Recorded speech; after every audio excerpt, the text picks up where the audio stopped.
Today we're having a discussion around how should universities be shaping their curricula to prepare students for an AI-mediated future.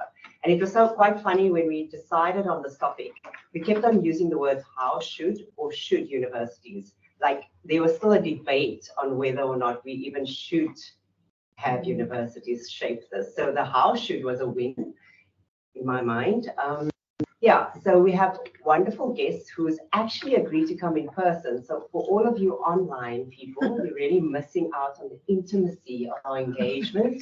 That's a good thing, right?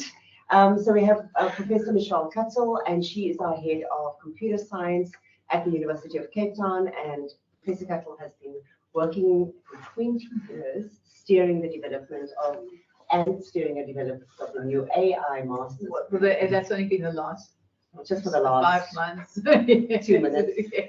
But the reason why we actually invited her is really in terms of what, we know that we're looking at just computer science in Michelle's experience, but we are going to try and do a series of these talks to bring in other faculty members. And then we also have Steyn. He's a PhD candidate, and he also works at the PMO for Agile PMO for Sanlam, where he's a digital leader in rolling out AI for the entire group. So we have the bios that you can also read.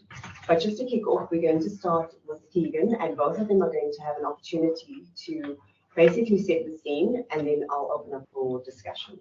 Okay. So over to you, Keegan. Cool. So I think just to give a little bit of context of how I ended up here, which is, I think, part of the talk is that I gave a talk with my professor sometime in 2023 for the third largest course innovation. And long story short, the talk ended up happening at Sanlam Group, and then GSB found out, and they were like, "Hey, come give the talk here." And ended up meeting with Noel, and she's like, "It's quite an interesting talk."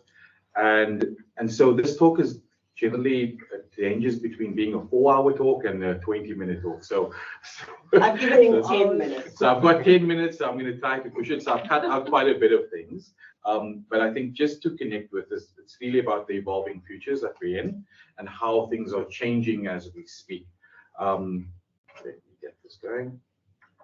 But I think the connection around this is, one, Gen AI is here to stay. I think within this talk, we sort of cover 3 core things. One, there's 4 predictions that we make about Gen AI. There are 4 frameworks as to how to define your strategic response. And this is obviously geared towards helping organizations and innovators move into a different way and think differently about the space. And then we've got examples as to how these companies do it. So I'm not going to go into all of that, of course, given the 10 minutes. But, okay, just a quote to kick us off is that, Sundar Pichai mentions that AI will have a more profound impact on humanity than fire, electricity, and the internet. I always make the joke that he clearly hasn't lived in South Africa. So, but then let's just go with fire and the internet, right? That's not a good joke. We've had 29 days, so we'll keep it fingers crossed. It's shut off right now. Yeah.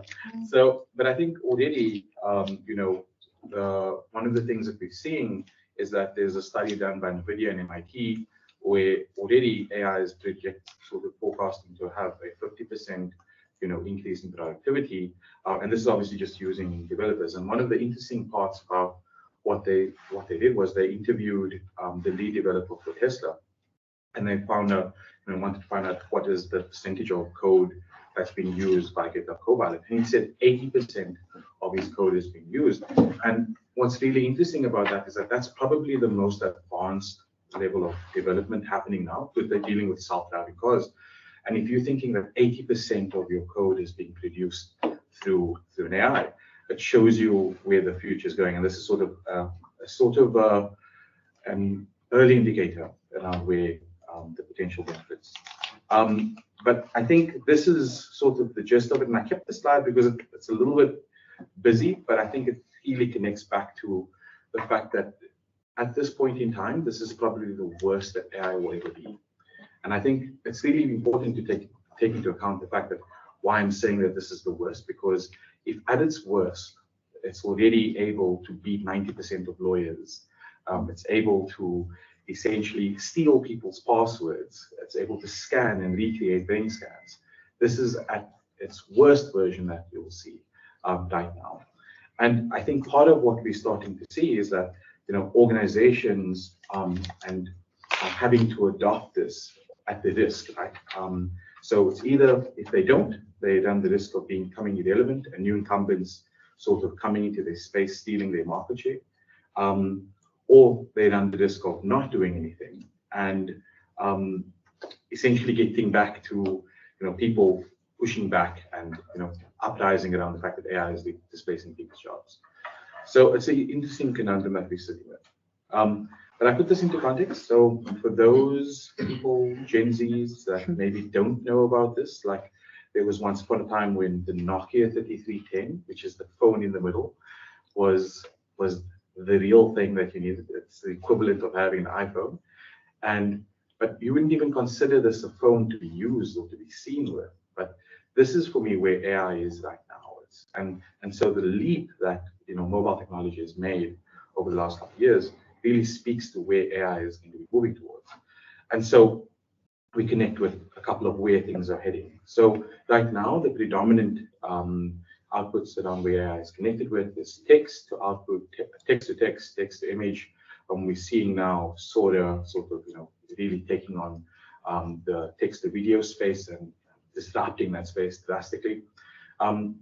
But we're seeing a whole lot of different elements in our text starting to emerge. We are starting to see more and more plays coming through with voice now. I think just last night, OpenAI released GPT 4.0, which speaks a lot more interactive. And so now voice and image is becoming very prevalent with where it's going.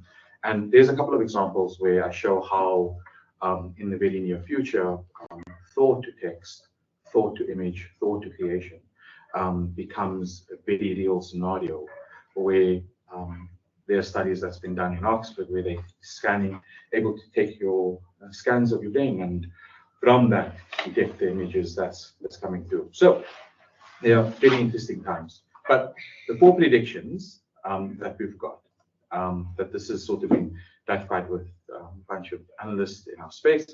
And here's sort of the connection back, right? First prediction, almost every new product or service will be impacted or generated using AI. 2, the cost of digital products will be close to 0 by 2030, which means that the cost of developing, and I'll show you what the company SK Ventures is forecasting.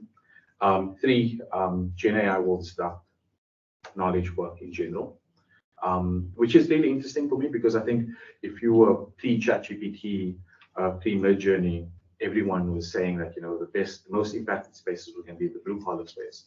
And so when this happened, it really threw a lot of things up on its head. Like the knowledge work is actually ones, and I'll show you what we're seeing coming through. And then of course AI will be autonomous, so we're seeing lots of new spaces where interactions and moving spaces are around. So the implications of this is quite shocking, which is what we really want to be mindful of. But again, every new product or service will be impacted. I think we are seeing education in itself will be impacted. But I think a lot of what we're starting to see is connected back to the fact that it's the degrees of how they will be impacted and what the response will be. So I think I sort of cover that in one of the frameworks, but I'm not going to have time to do that now. But I thought I would I'd go through this video. It's a sort of video, but I think it's really cool because it shows you some of the impacts. So I'm not sure if I have time, probably 2 minutes. I'm not sure if there's any sound. I think you shared it with sound. Okay, let me just. Okay, maybe not with sound. Okay. It's weird now. It's actually just it's just music and there's no audio. Yes, there's no audio. You could Yeah. say. Yeah, maybe do a little bit of a dance. Yeah. So. Yeah, but I think just the whole positioning behind it is that if you look at the quality of the video is that some of this stuff it's quite shocking, the level of detail that's been able to be generated from text to video. And this is at its early stages when they are saying that the model is still generating large amounts of mistakes. But what this tells me is that one, if you think about the industry just around it, is that one, the level at which students are now going to be able, and individuals and filmmakers will be able to recreate and to create new images is going to be like, it's quite profound if you think about it. I mean, that dog, for example, like that dog is like almost impossible. Every single image here has been generated by sort of. So I think part of what this starts to unlock is that one, it starts to unlock new capabilities. I think that what we will start to see in this space is that there will be new voices surfacing.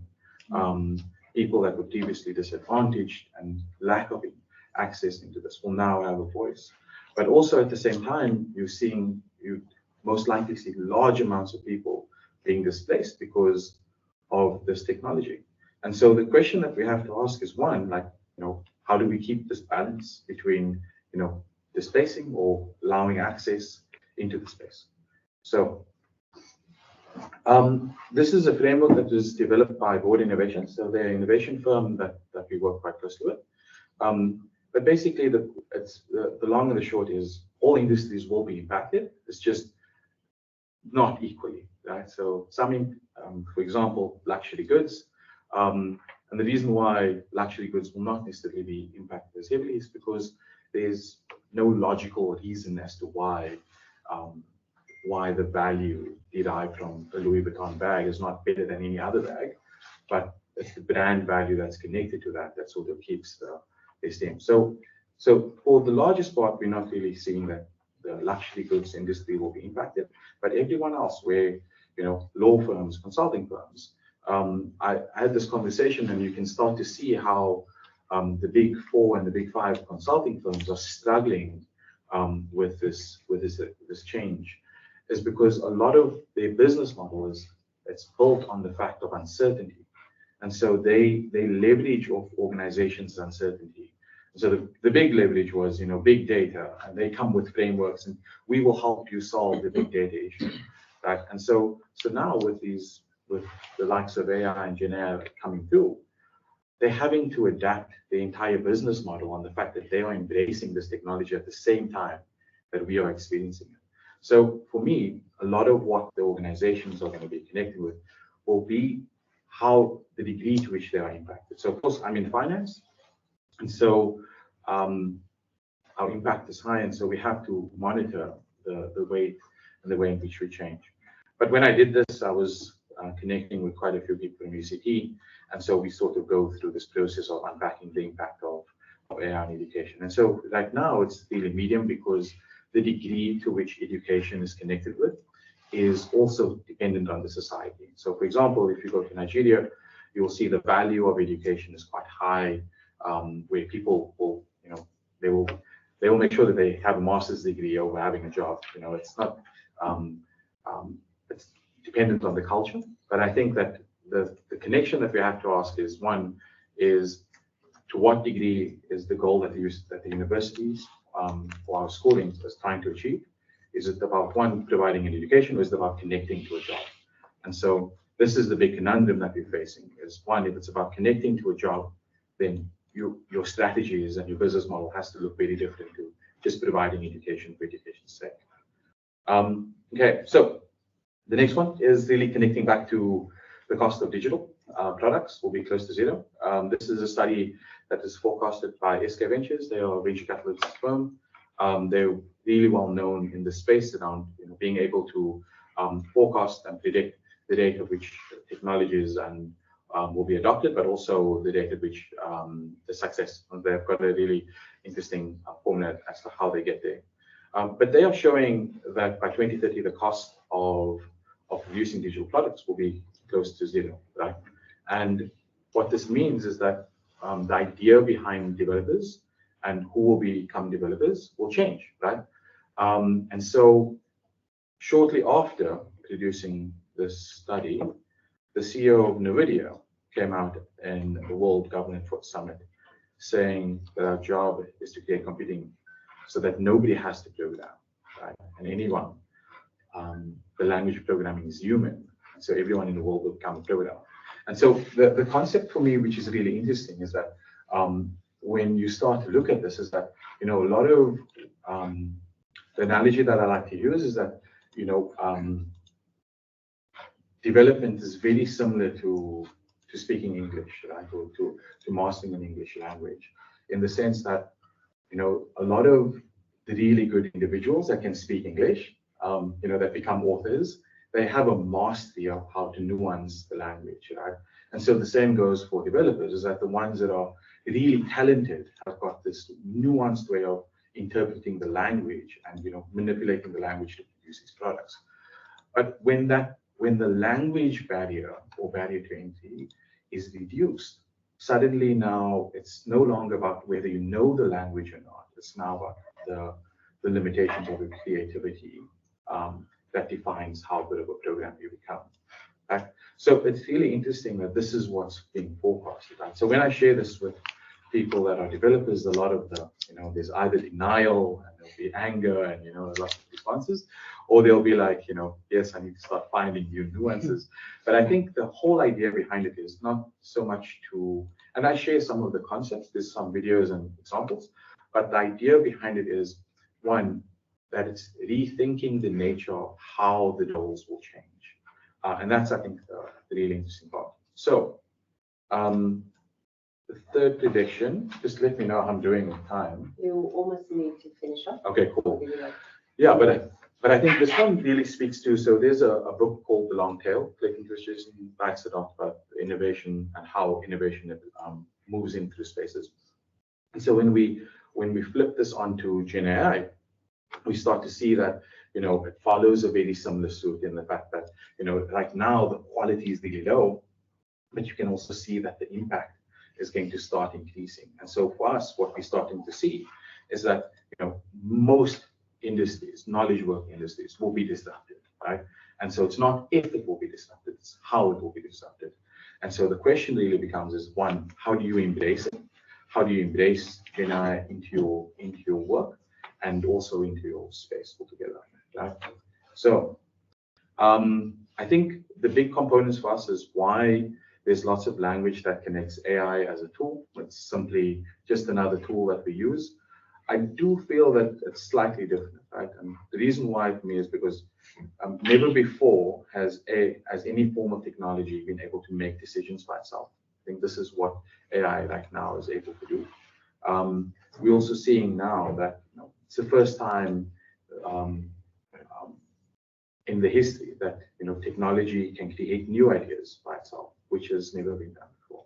And so when we look at this, we start to see that it's really the first time in human history that we're sitting with a conundrum where when we look forward into 10 years, we can't really predict what the nature of our relationships, our society will look like. In the future, they're very possible that there could be relationships with AI. And I show in the examples about how there are AI influencers now, and that are where people know that they are AI, but they're still subscribing to them, and they're still connecting, wanting their feedback. So the nature and how we understand, our reality is really, really different. So Karim Lakhani, who's a professor at Harvard Business School, speaks about how AI won't replace humans, but humans who use AI will definitely replace those who don't. And I think we're starting to see that becoming more prevalent in our spaces. I mean, I work within a corporate space, and this is really connected back to the fear that is embedded within organizations that if we don't adopt, we run the risk of becoming irrelevant and being wiped out altogether. So some of the things as to how, and this will be the last, but one, how are we using it? We're using it to look broader, so we're generating more options when we're starting off with ideas. The efficiency gains for us for being able to move faster, to gain insight into how our customers are thinking, how our products are interfacing. We're able to iterate sooner because we're able to create concepts like synthetic users and synthetic data. And really because we're able to create and spawn off large amounts of possible scenarios, we can start testing those scenarios into its different cases.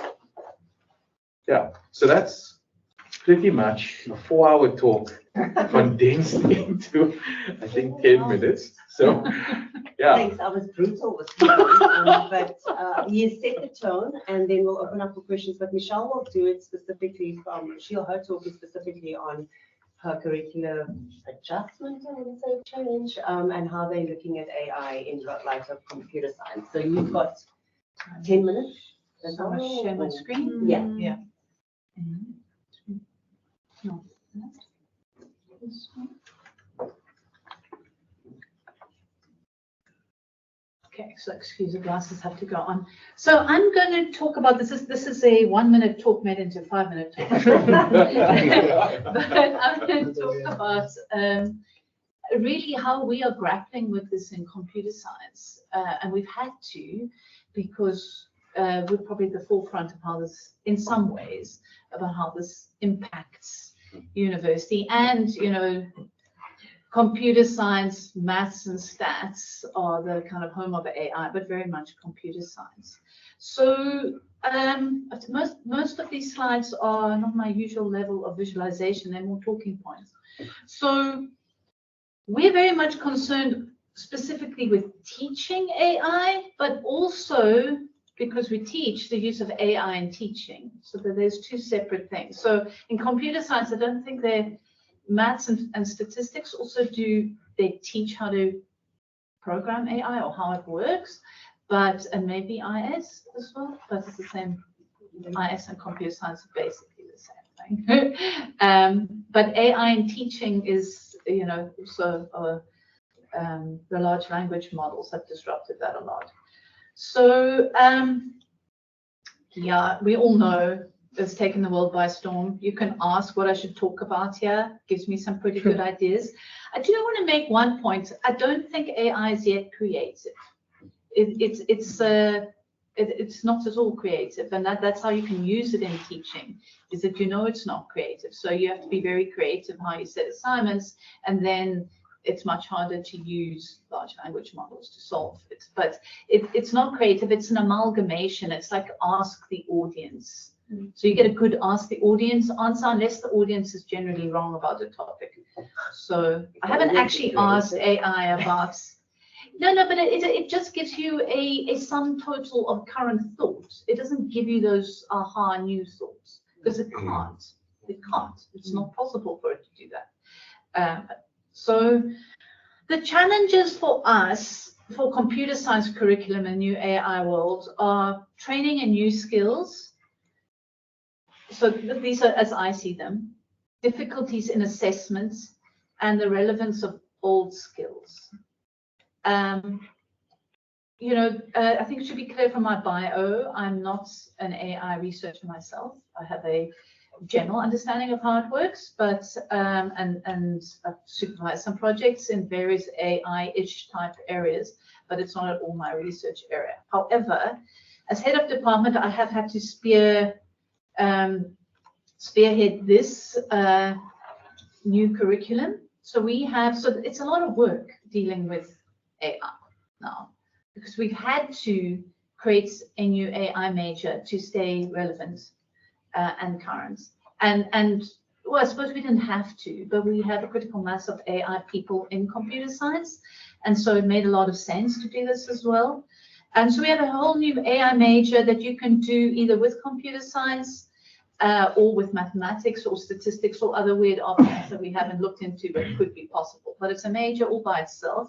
You have to do computer science first year, and then in the second year you start with your first 2 AI courses, which are machine learning, which are deep language models fall under that, but also knowledge representation and so on, and then third-year courses. The point I want to make here too is that in very long discussions with people in the department who work in AI, it's very much non-negotiable that there's going to be second-year maths.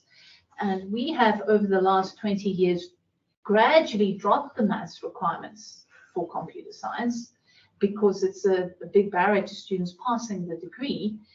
and now it's becoming harder. And I actually think, I don't think AI is going to make our life easier. I think if you want to learn, if you want to make money, have a career in the future, your work's going to be more complex and harder. So the knowledge work is going to shift.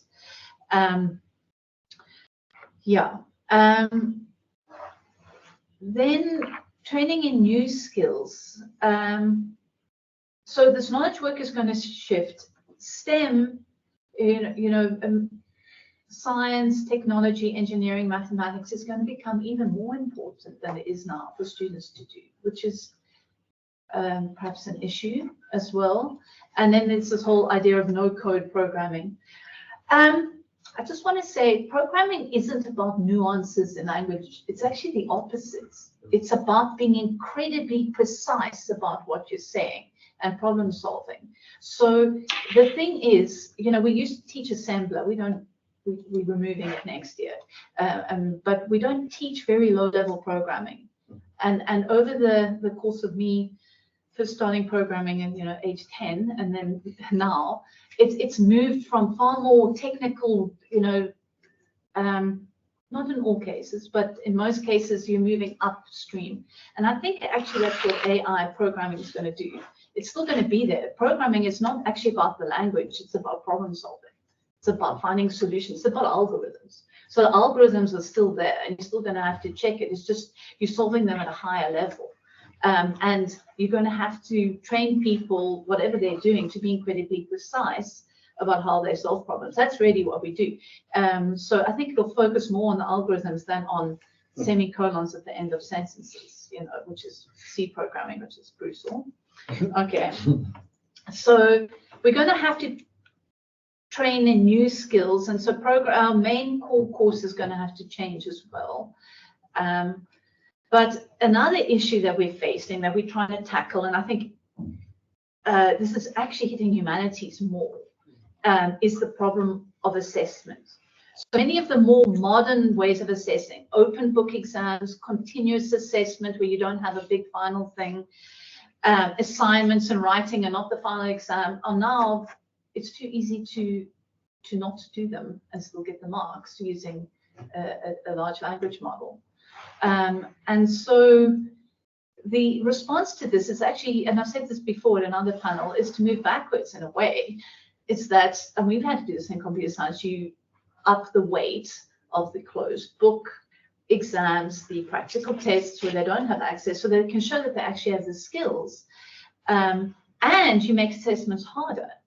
So in order for AI not to be able to solve it, you actually have to go a level up cognitively to solve them. So this is quite a challenge, and I've been grappling it with myself with setting assignments that, and it puts a lot of burden on the lecturer. You can't repeat assignments because as soon as they're out there, and you have to get very, very creative and quite challenging in how you set them.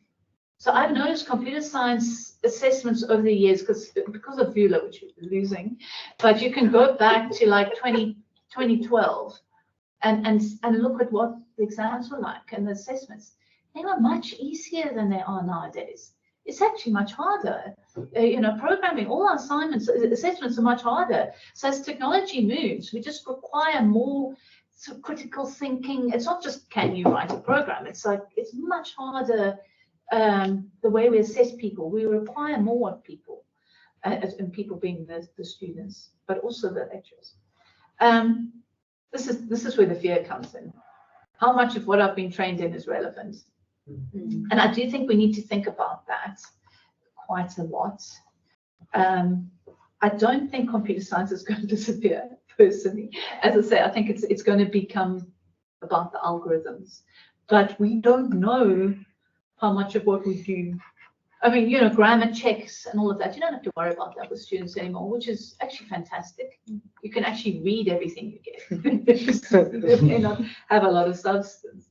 So that's it. I think the main advantage, and I haven't really thought about this in huge detail, this is more experiential, is personalized and specialized tutoring. That is huge. That is a huge amount of work. We've never been able to do that for students. We've never been able to give them each a personal tutor.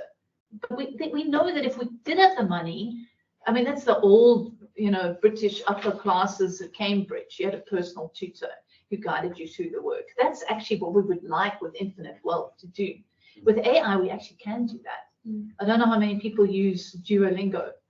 I am actually quite good in Italian after a year, and I would never, ever have done this. This is just 15 minutes in the morning, 15 minutes in the evening. I'd never have done it from a book because I don't know how I'm pronouncing anything. But so that I think is amazing. I think we need to focus on that. How do we get these trained tutors into the classroom? Because that's how you make people really good. And removing the drudgery. So writing code can be really tedious. If I just say, like, give me this, you solve the problem quicker.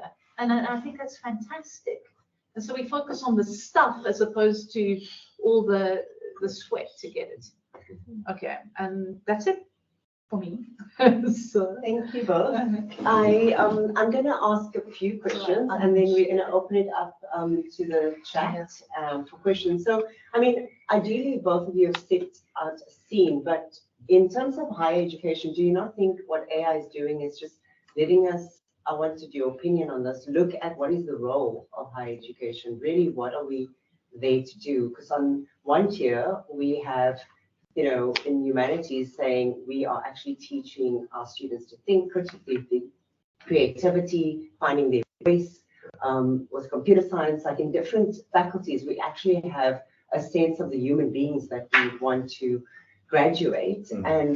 But then on the other hand, you're talking to me about jobs, and obviously students want to get jobs, some of them. We're not trying to undermine either of those roles, but I do think where we are right now within our higher education, and I know from lecturers, it's very difficult to just say, oh, let's change our assessments, let's look at curriculum change, let's try and plug this in. And I'm sure, Michelle, you can explain how you got buy-in into even all of this, because everyone within a department will have a different opinion.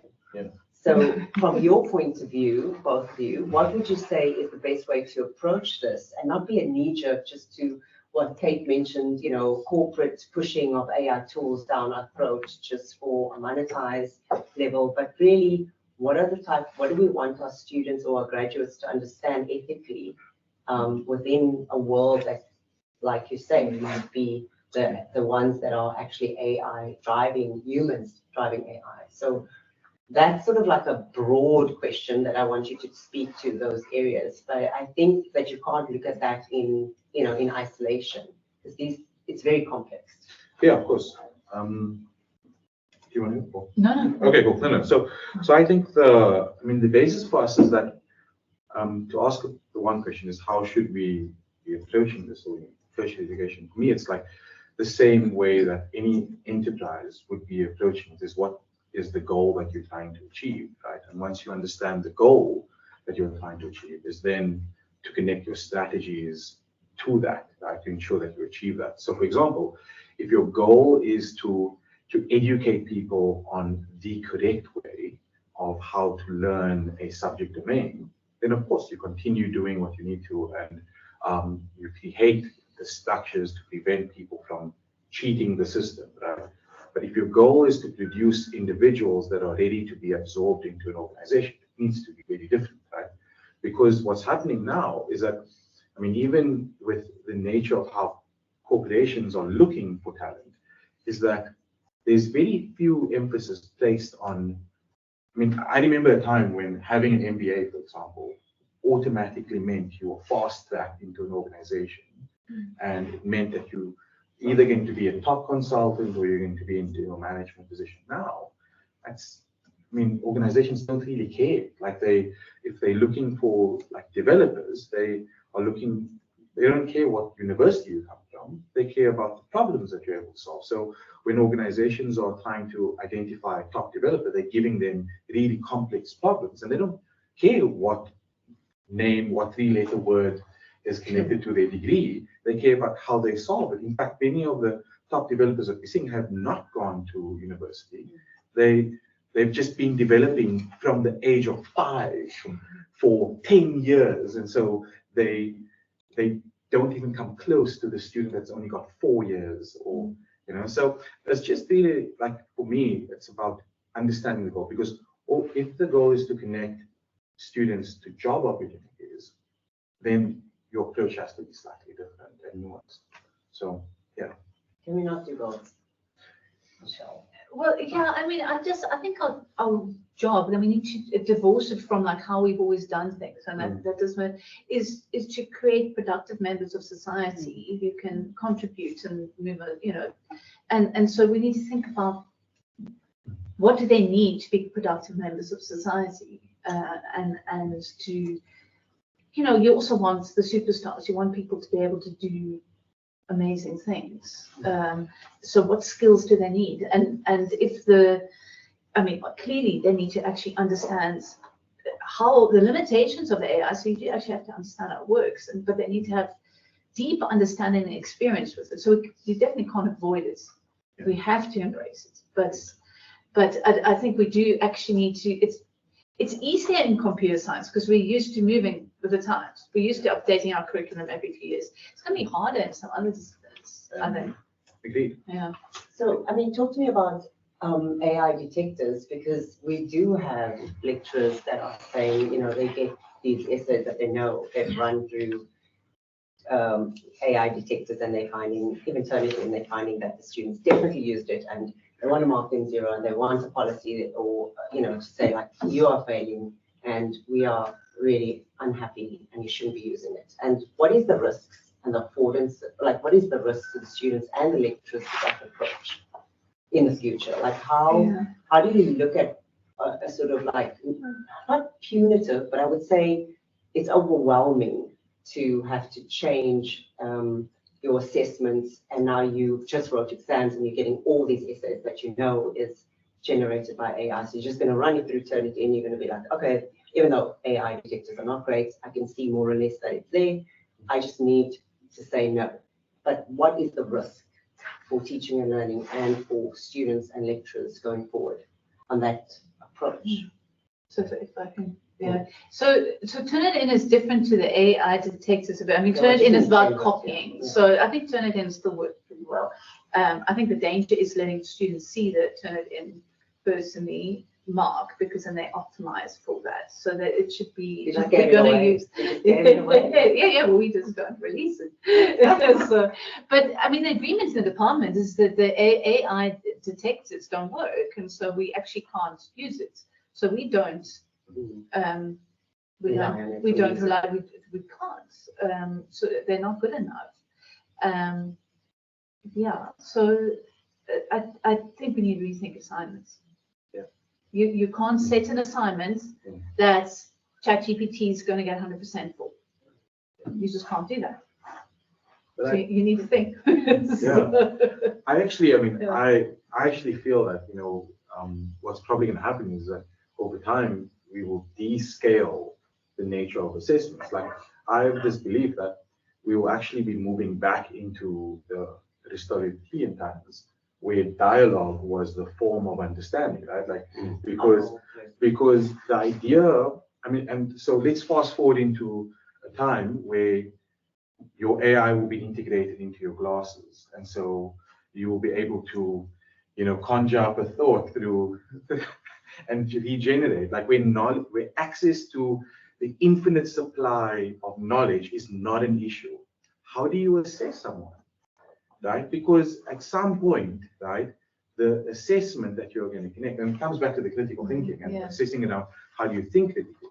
But that will come through your dialogue, right? And being able to re-articulate your understanding, because the same way, which is why writing was such an incredibly hard exercise, is because it's incredibly hard to take your thoughts in your mind and conjure that into a language that makes a coherent sense for somebody else to understand. It's fine if it's in you and in your being and you experience the world, but to conjure that up onto a piece of paper, or not a digital piece of, now in a cloud, right, used to be an incredibly hard thing. So now, what I think we will be moving into is more, we will be having a lot more dialogue around problems and viewpoints to then assess. Now, how do you do that for computer science? Maybe not the 1,000 students.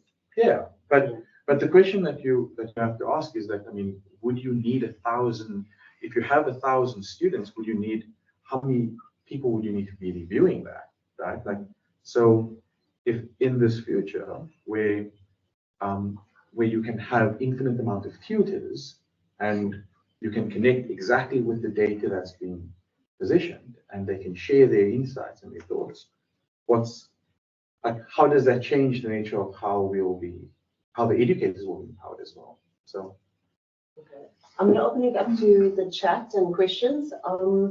Just to read, Corbus, in my experience with Gen AI, in its current form, AI is an extension of our own capabilities, not a substitute.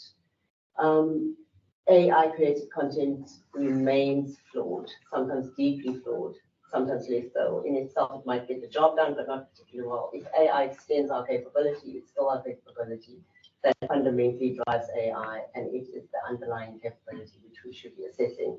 So that's not really a question, but I think in the statement of saying, like, we are still generating it. I mean, we're still in control. So I actually have something to say about that. So I've actually just recently set an open book exam. It's a 12-hour open book exam. I've run it for years. I was talking about it earlier. Yeah. But so this is, I actually, the problem is there's too much chatter with, and there's not enough substance. I mean, we need to say substance. So my exam was specifically about the substance of the course, which is not in the public domain very much. And people submitted very coherent essays that had no content at all. And I'm actually probably going to have the highest failure rates in that course. In fact, I know I have for years, because. And so I really, really think it's this, whether we actually have to think about substance and looking at what people are saying, not how they're saying it, because that's the problem. And the other issue with AI is that it's too easy. So we're in that non-critical frame of thinking, which Daniel Kahneman called thinking fast. So thinking slow is where you need to be, where you are really assessing what does this mean. But the problem, if people are writing a 12-hour exam using ChatGPT, is that they're all like, oh, this is easy, I've got an answer. And the answer actually means nothing in the context of my course. So I actually really think assessments need to go into substance, not expression. So I'm not sure I totally agree about the dialogue, because I think the problem is too much chatter. It's like, what are they saying? Is this true? Is it relevant? And yeah, I don't, that still is important. Yeah. So Cheryl has said, what are some of the economic challenges for students needing to pay for AI professional platforms? And obviously we don't want AI to increase those that have and those that don't have, and we really would like to use OpenAI, but just in your understanding, because corporates don't have that sort of limit, could one design assessments that explicitly require the use of AI in a complex task that is also viable? I think corporates have more limits than people think, because the big problems that we have is that, I mean, for OpenAI, for example, that data that you're using about your corporate is being used to train, right? And so it gets fed back into it. And so there's been cases where there's IP that's been leaked in corporations. We've seen cases where it's been leaked because it's been pumped into OpenAI, for example. So Microsoft is trying to create a more neutralized version of it, where the learning data doesn't get published back into the LLM, but it then gets flushed out, in a sense, to protect your data. The problem with that, though, is that these algorithms and these large language models, really, the whole benefit of it is that it gains more insight based on how much data it can learn from. So if you're just using the basic LLM, it's just going to be that reactive. So for us, I mean, at least for corporates, it's a very blurred line as to what we can use and what we can't. I think every organization is struggling it out. For the startups, it's not really that much of an issue. They don't have an issue with the IP loss, but for a financial service provider, if your customer data gets leaked, I mean, that is a very big concern. concern. Yeah. Michelle, Janet wants to pick up on a point about slow thinking, and she said she's quite concerned about the concept of AI tools speeding up and making work cheaper. So what did you say? It's very appealing in the market, but high risk, especially in the education where we are trying to teach deep thinking and learning engagement. Yeah, I think it's very high risk. And I think the issue, which I also was mentioning earlier, but the issue is that students are not aware, because you're not aware when you're thinking it's called Thinking Fast and Thinking Slow. It's a book. He died a month ago, but he is Nobel Prize winner in economics. But it's this concept that your brain can be in an easy mode or a hard mode, and the hard mode is where you actually engage with the material. And I think it's a huge risk. It's a huge risk that students think they know stuff, and then because they're not challenged on it, they have this superficial understanding. They don't actually realize they don't understand the topic. And I think we need to have those challenges somehow. So if you look at AI literacies, wouldn't you be giving students, I mean, what is our role in giving students a sort of ethical way of understanding how to use AI and the risks to them, to their own critical thinking, to their own creativity? I mean, for me, saying don't use AI is not necessarily giving students the tools on why they shouldn't, in their own agency, decide what it means for their learning, as opposed to, oh, I'm overloaded, I need 5 assignments done, I'm going to run it through, hopefully I won't get detected. You know, like the short-term gains and the long-term losses, like how much are we giving our students an understanding of that ethical use of AI? I think it was here, who was it, Case, it was, or Right, someone was saying that we should design, Cheryl, assignments that explicitly require the use. Now, this is a bit of an extreme example, but my husband's a mathematician and my daughter's doing third year maths at the moment. They were discussing AI can generate proofs that look like proofs. And so he found one because he's quite, I mean, mathematicians are very keen on the AI and the maths behind it. So he sent it to my daughter and he said, find a mistake, because it did make a mistake.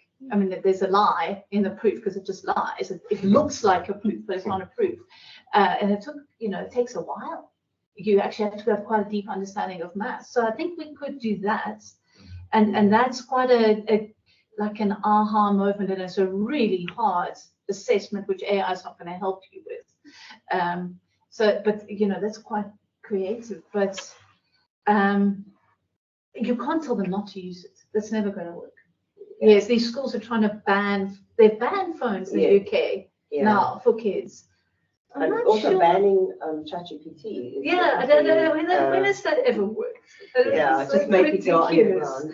That's just a fear response. I don't think we can do that. Yeah. So Keegan, I have a 16-year-old, and she keeps on saying to me, "Mom, you work at the university. I'm not going to come there for 5 years. I'm going to get out." And then it's like, it's not AI resilient. Give me an AI resilient degree, because there's no way I'm going to come in, even if you get the rebate at UCT, because it's going to be for free for you because you're staying there until you retire, so that I can get through university.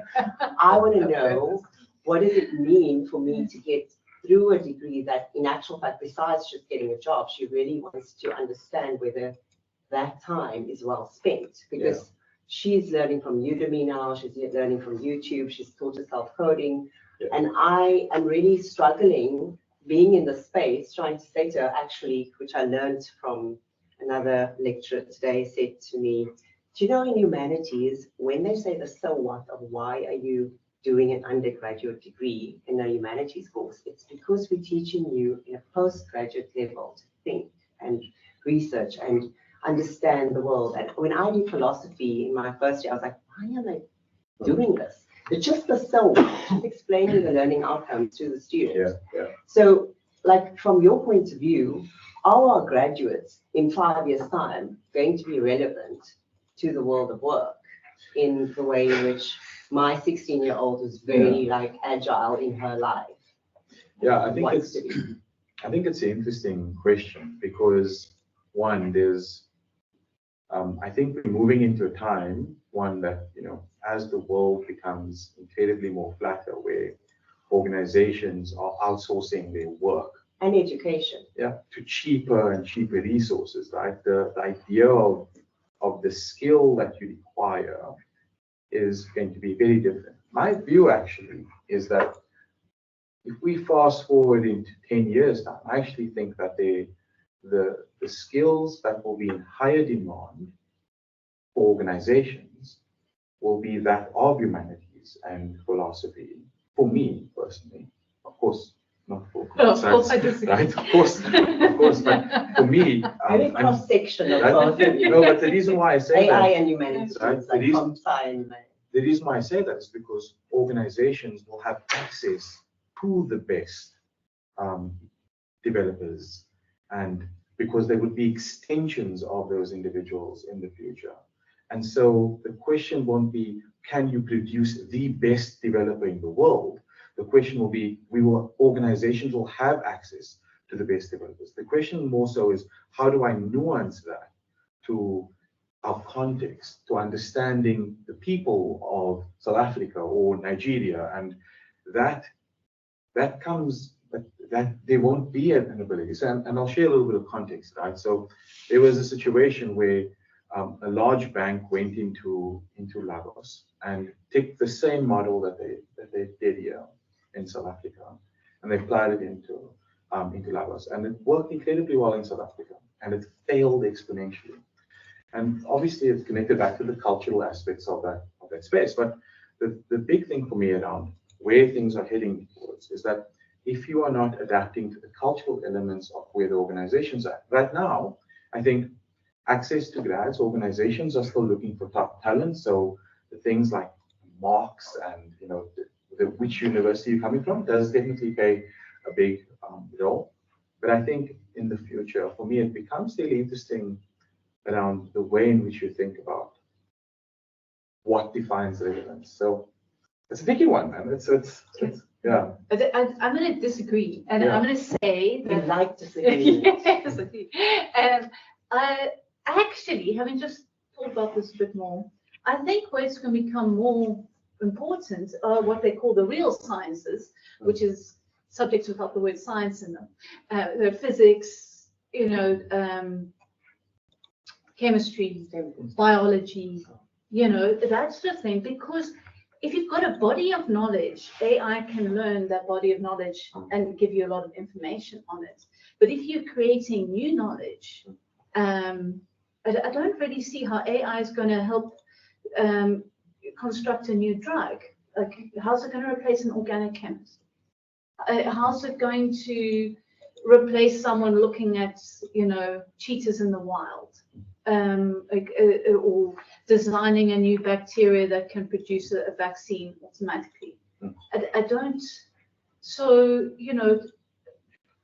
So maybe the specialization should become higher. yeah, I think things are going to shift. We will see, but I don't see how some of the sort of fundamental subjects are going to become irrelevant. Actually, I just think things are going to. The world is shifting under our feet, and how you do things will change. But yeah, So I want to open up if there's any questions. But for Michelle as a HOD, a new age. I knew. How do you buy in? Because I really find that I it's thought we were very- going to have a huge thing, but everyone is in love with AI at the moment. that's So there unfair. was like zero. I mean, my with this- audience something more. 'Cause it's like the Yes. opposite of you. Yes, so It's like- but so there was quite, so we had a long process, well, not that long through the deadline, but quite a lot of meetings in the staff to discuss what went in our AI curriculum. But that getting buy-in from everyone else and supporting it and rushing this thing through, because we've done it very quickly, was remarkably easy. And it's through now, so I can say that. But I was expecting a lot more pushback. But everyone wants AI at the moment. So Well, I saw the yeah, AI pop up, Yeah. courses online, like yeah. quickly, and then I'm Yeah. thinking about shelf life. So Yeah. obviously, you guys are much more geared towards like the We're principles. talking fundamentals. Yeah, So the fundamentals. fundamentals of AI. This is how do they work? But to other Yeah. departments who don't have it so easy, what would you suggest?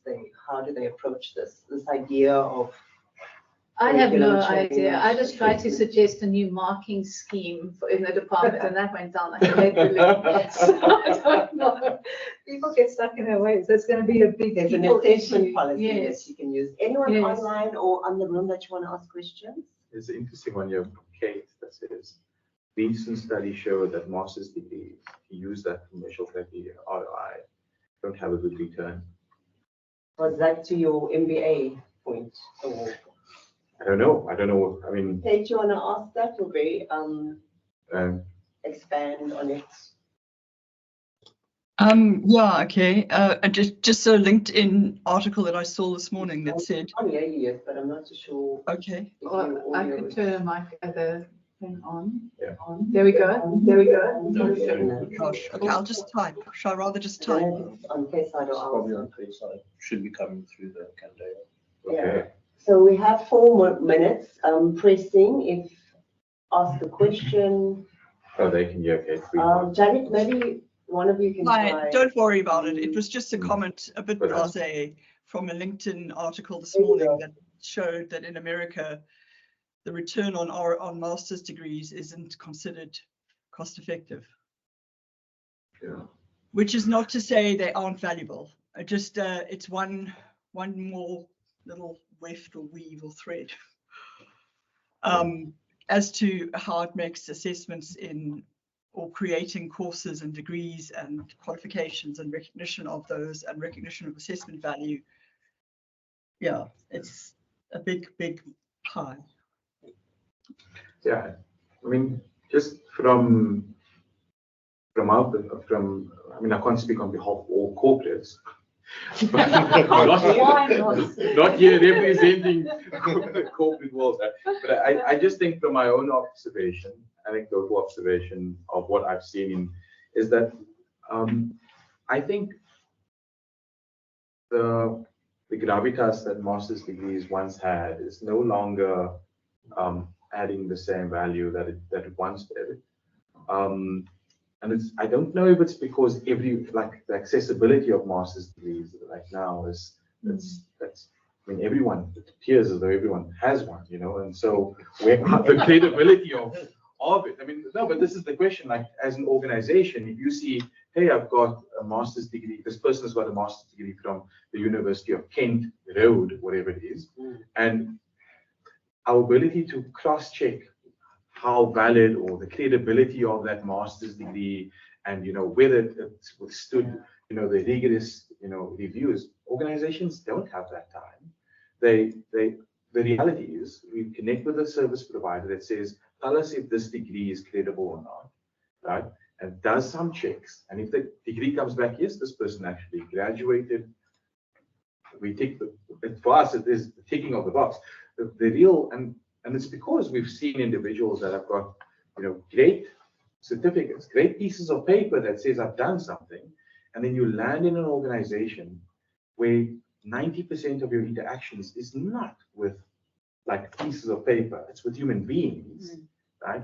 And then suddenly things start to change and the dynamics, because 9 times out of 10, even your developers will have to work with other human beings. And so it becomes about how you learn to integrate into a new environment and a culture. And so we see it a lot with startups, is that when developers move from one space to the next, they struggle. Like, just because it's not something that's taught at university. You can't teach team dynamics. It's something that's learned experience. So, yeah. So it is That's a good thing, the AI won't. And then the last question, Janet, do you want to ask your question or the? It was just the question has come up a few times about how to make sure that this new technology and the new great opportunities don't lead to worsening issues around differences and disadvantage. That's a real worry of mine. Yeah. Especially in Comp Sci, I mean, your students are. Yeah, I don't know what's going to happen. I don't really have I mean, it could make them, you know, I mean, like a personalized tutor, which some students have access to. If that's now available to everyone, that will improve matters and make it more egalitarian. I mean, ChatGPT 4 now is $25, right? Yeah, I don't know. I don't know. I think money. it's still, there's too much churn. We don't really know what's happening yet to know whether that's going to be worse or better. I don't know. Yeah, I mean, with regards to wrapping up, I think Anita, you know, it's really Yes. looking at the ability to judge the value of AI and really having the students judge it as well and judge their use of it. So thank you both for coming and sharing your, perspectives. It's been amazing for us to actually get opportunities to engage with you, but also come back. We are looking at, we have a podcast, everyone, we do podcasts. So if you want to be a guest on our podcast, our learning exchange, we also have other platforms where we do more talks and activities. So thank you everybody online. I hope you enjoyed it.